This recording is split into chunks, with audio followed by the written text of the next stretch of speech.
नमस्कार, news अनकटच्या morning बुलेटिनमध्ये आपलं स्वागत करते। बुलेटिनच्या सुरुवातीला वेगवान आढावा घेऊयात काही ठळक बातम्यांचा। मुख्यमंत्र्यांच्या 100 दिवस कार्यक्रमांतर्गत पाणी पुरवठा विभाग प्रथम, मंत्री गुलाबराव पाटील यांची माहिती। साताऱ्यातील जुन्या राजवाड्याच्या वास्तूचं संवर्धन होण्याची गरज, छत्रपती वृषालीराजे यांचं विधान। मुंबई विमानतळावर 5 कोटींचं सोनं जप्त। आणि पावसाळ्यानंतर महाबळेश्वरचं नैसर्गिक सौंदर्य फुललं, पसरली धुक्याची चादर।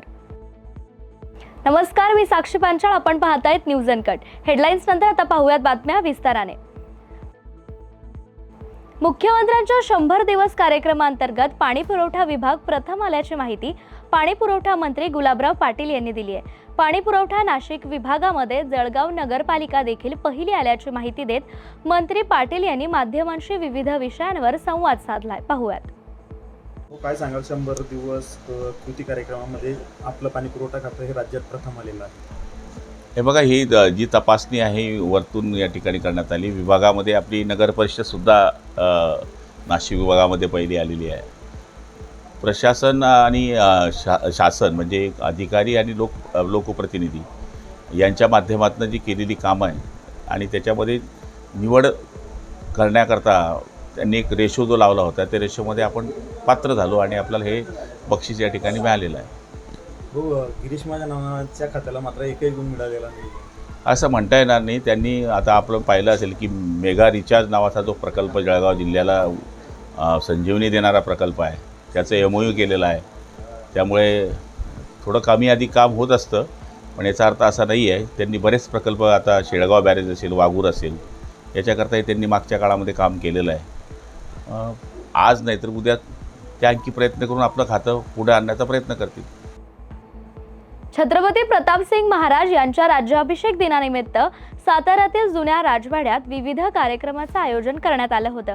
या कार्यक्रमाला छत्रपती उदयनराजे भोसले यांची चुलत बहीण म्हणजे छत्रपती वृषालीराजे भोसले यांनी उपस्थिती लावली। यावेळी त्यांनी छत्रपती प्रतापसिंग महाराजांच्या मूर्तीचं पूजन करून ज्या ठिकाणी प्रतापसिंग महाराजांचं वास्तव्य होतं त्या भागाची पाहणी सुद्धा केली आहे। या वाड्याचं छत्रपतींच्या राजघराण्यातील काही दुर्मिळ फोटो तसेच 18व्या शतकातील सातारा शहरच्या दुर्मिळ फोटोंच्या प्रदर्शनाला त्यांनी भेट दिली आहे। यावेळी त्यांनी साताऱ्यातील हा जुना राजवाडा छत्रपती प्रतापसिंग महाराज यांच्या जीवनावर आधारित असून याचं जतन आणि संवर्धन होण्याची गरज असल्याचं मत माध्यमांसमोर व्यक्त केलंय। आज छत्रपती प्रतापसिंग महाराज यांचा राज्याभिषेक दिन आहे। आपण ज्या वास्तूत आज आहोत तो त्यांचा राहता राजवाडा, इथेच त्यांचा दरबार भरत असत आणि विधिवत त्यांचं जे राज्याभिषेक झाला तो पण इथेच। अशा रीते ही वास्तू साताऱ्यासाठी अतिशय महत्त्वपूर्ण ऐतिहासिक वास्तू आहे आणि खूप आनंद वाटतो की आज इथे महाराजांचा अभिषेक करून जे आम्हाला 1-2-3 वर्षापूर्वी आम्ही जे मूर्ती डोनेट करायची होती ती आज आमची मनपूर्वक जी इच्छा होती ती पूर्ण झाली। खूप आनंदाचा दिवस आहे। पण याच्याशिवाय खरं तर मी सांगू इच्छिते की आज जिथे उभे आहोत एवढी ऐतिहासिक वास्तू असूनही जर आपण पाहिलं तर दिवसेंदिवस ह्याची दुरावस्था होत आहे। तर आमच्या सर्वांचं असं म्हणणं होतं आणि एक मागणी होती की या वास्तूचं लवकरात लवकर जतन आणि संवर्धन करण्यात आलं पाहिजे। आज थोरले छत्रपती प्रतापसिंग महाराज यांनी ज्यांनी सातारा वसवलं, महाबळेश्वर आणि वेण्णा लेक असं सुंदर एक पर्यटक स्थळ आपल्याला दिलं।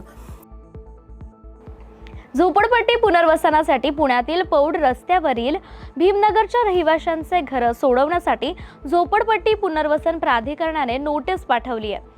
भीमनगर वासियांना त्याच ठिकाणी त्यांचे घर देऊन योग्य तो न्याय द्यावा अशी मागणी ज्येष्ठ समाजसेविका मेधा पाटकर यांनी केली आहे। तर भीमनगर वाचवण्यासाठी रिपब्लिकन युवा मोर्चाचे अध्यक्ष राहुल डंबाळे यांनी केलेल्या अहवालानुसार मेधा पाटकर यांनी भीमनगरला काल भेट देऊन भीमनगर वासियांच्या अडचणी जाणून घेतल्यात।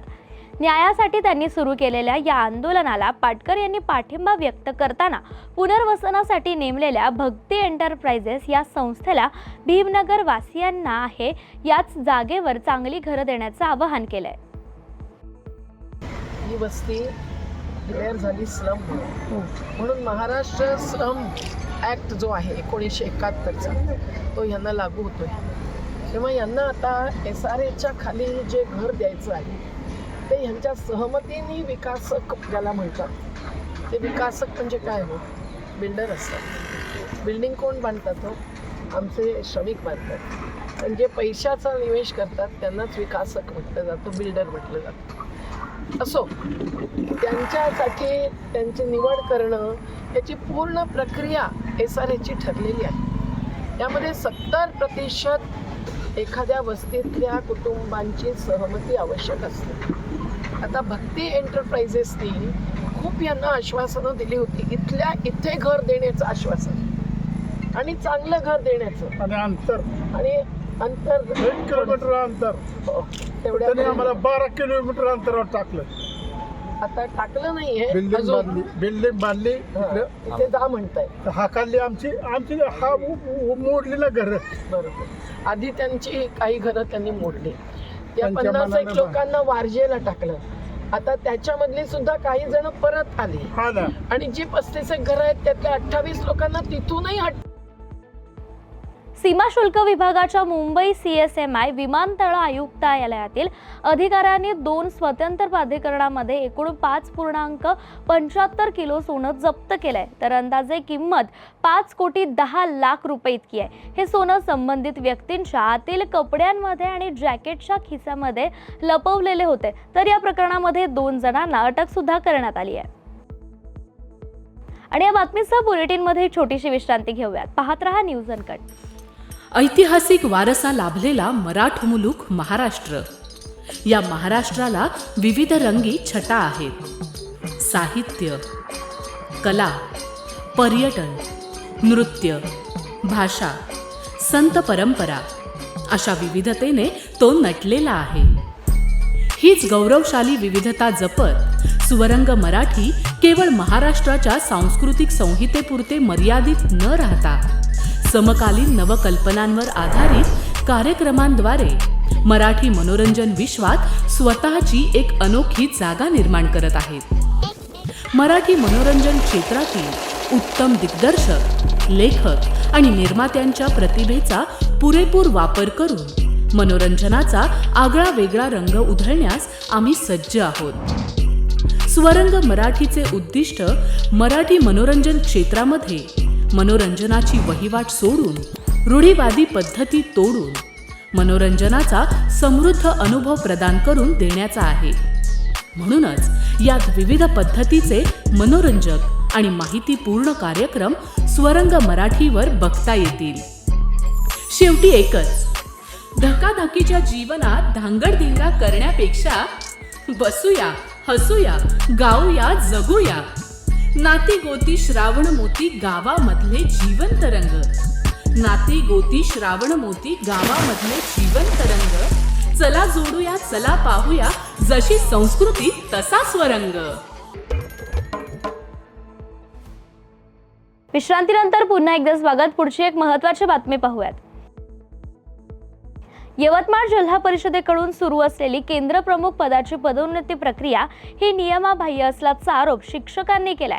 याबाबत शिक्षकांनी उच्च न्यायालयाच्या नागपूर खंडपीठात याचिका ही दाखल केली होती.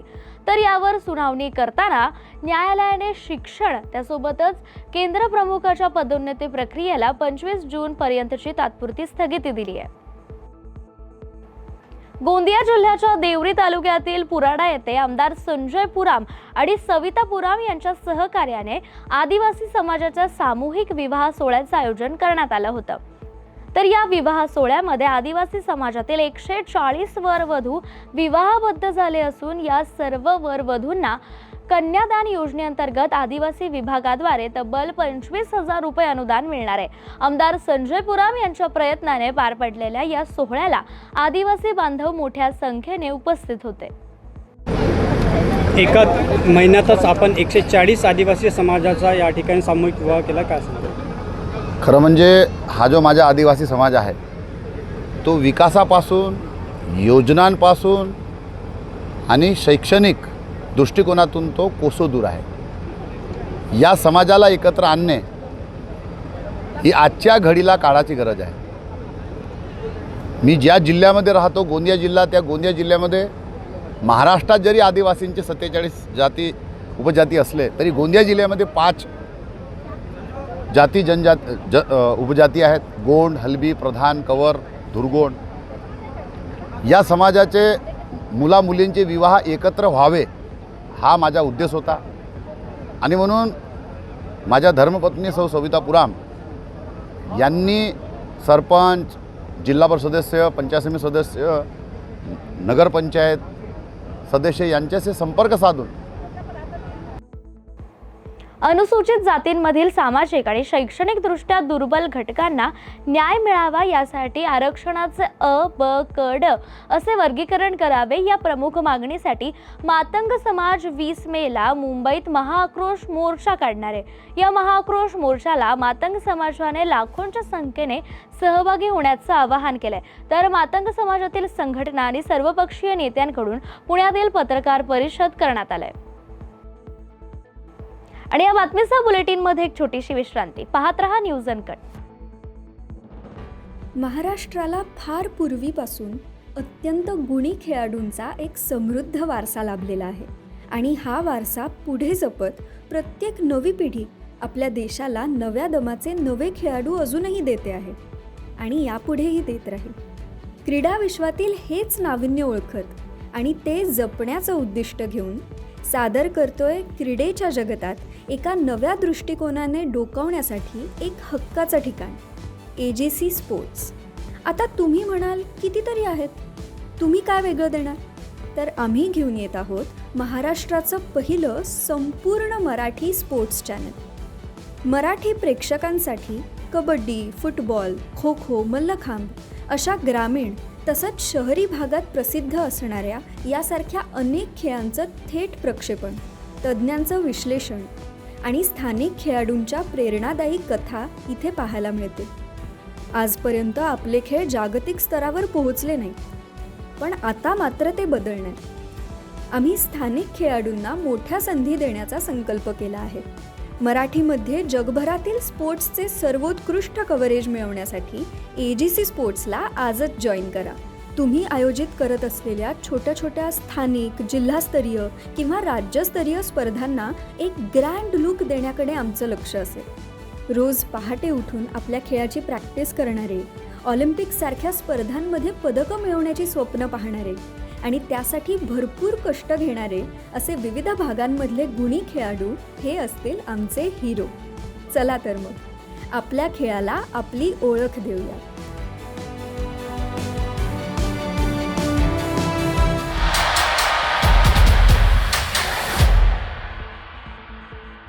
विश्रांतीनंतर पुन्हा एकदा स्वागत. पुढच्या काही महत्त्वाच्या घडामोडी पाहूयात. पुणे पंढरपूर महामार्गावर ST बस आणि मोटरसायकलमध्ये झालेल्या अपघातात मोटरसायकलवरील एक जण गंभीररित्या जखमी झालाय. जखमी शंकर कांबळे याला नीरा येथील शासकीय रुग्णालयात उपचारासाठी दाखल करण्यात आलं असून त्याची प्रकृती सध्या स्थिर असल्याची माहिती मिळते. चालकाचा बसवरील ताबा सुटल्याने ही बस मोटरसायकल आणि एका उभ्या असलेल्या टँकरला धडकल्याची माहिती जेजुरी पोलिसांच्या चौकशीत समोर आली आहे. भारतीय लष्कराच्या समर्थनार्थ अमरावतीत भव्य तिरंगा रॅलीचं भाजप आणि राष्ट्रप्रेमी नागरिकांच्या वतीने आयोजन करण्यात आलं होतं. राजकमल चौकातून निघालेल्या या रॅलीला शहरवासियांचा उत्स्फूर्त असा प्रतिसाद सुद्धा लाभला. तर शहरातून मार्गस्थ होत जयस्तंभ चौकात महात्मा गांधी यांच्या पुतळ्याला पुष्पहार अर्पण करून राष्ट्रगीताने रॅलीचा समारोप करण्यात आला. रॅलीत भाजपचे नवनियुक्त शहराध्यक्ष डॉक्टर नितीन धांडे तर माजी खासदार नवनीत राणा यांच्यासह पक्षाचे अनेक पदाधिकारी सुद्धा सहभागी झाले होते. काही दिवसाआधी पहलगाममध्ये पाकिस्तानच्या आतंकवाद्यांनी एक नपुंसक डास्टर्डली, आता शिवी द्यायची होती पण देत नाही आहे, असा एक हमला आपल्या भारतीय इनोसेंट लोकांवर केला. त्याचं उत्तर, रोखठोक उत्तर आपल्या पंतप्रधानांनी, आणखी मिलिटरीनी, एअरफोर्सनी त्यांच्या सीमेमध्ये न जाता उद्ध्वस्त केलं. आता ज्यावेळेस पाकिस्तानच्या लक्षात आलं की त्यांचा एअरबेस संपलेला आहे, त्यांच्याजवळ आता प्लेन्स त्यांच्याजवळ नाही आहे, त्यांच्याजवळ पेट्रोल पण नव्हतं फाईट करण्याकरता, ॲम्ब्युलेशन नव्हत्या, त्यांनी सीज फायरचं डिक्लेअर केलं आणि भारताचं हृदय मोठं आहे. भारताच्या लक्षात आलं की समजा आता आणखी हे पुढे गेलं तर हे उद्ध्वस्त होऊन जाईल पाकिस्तान. तर आम्ही सीज फायर दिला, कंडिशन टाकली त्याच्यामध्ये, तिथं चालू आहे. आज ही जी रॅली आहे त्याच्याच प्रित्यार्थ ही रॅली आपण आयोजित केलेली आहे. ही रॅलीचा उद्देश एकच होता. महाराष्ट्राचे मिनी काश्मीर म्हणून ओळखल्या जाणाऱ्या महाबळेश्वरचा निसर्ग सध्या पहिल्याच पावसानंतर फुलून आलाय. पांढरा शुभ्र धुक्याची चादर हिरव्यागार घनदाट जंगलावर पसरल्यानंतर दिसणारे मनमोहक दृश्य मनमोहक दिसत असल्याची भावना पर्यटक व्यक्त करतात. महाबळेश्वर पर्यटन महोत्सव संपल्यानंतर त्या ठिकाणी मोठ्या प्रमाणात महाबळेश्वरला पर्यटकांची गर्दी दिसून येते. महाबळेश्वरमध्ये येऊन मला तर खूप आनंद होतो आहे. सध्या तुम्ही जर बघाल मुंबई पुणे इथे खूप वातावरण बिघडलेलं आहे आणि त्यामुळे खूप गरमीचा एक वाफा फिरतो आहे मुंबई पुण्यामध्ये. पण मला इथे येऊन एकदम आनंदाने असं एक थंडगार वातावरण असं वाटतं आहे. मला आतून एकदम खुशी होती आहे की एवढं थंड, आणि तुम्ही मागून माझा आवाज ऐकू शकता. ते वादळाचं वातावरण झालं असं वाटेल आत्ता पाऊस पडेल का नंतर पाऊस पडेल. मी फक्त थांबलो की जर एक असं एक पावसाचं एक असं एक हे दिसेल मला तर खूप मजा येईल इथे. धन्यवाद. हवेशीर आहे, थंडगार आहे आणि खूप छान वाटतंय. आनंदमय वातावरण आहे आणि सर्वांनी येऊन इथे एन्जॉय करावा. चांगली आहे ही वेळ सोडू नका. आल्हाददायक खूप छान आहे. छान आहे, थंड आहे बस. आणि या बातमीसह मॉर्निंग बुलेटिनमध्ये इथेच थांबूया. ताज्या बातम्यांसाठी पाहत रहा न्यूज अनकट.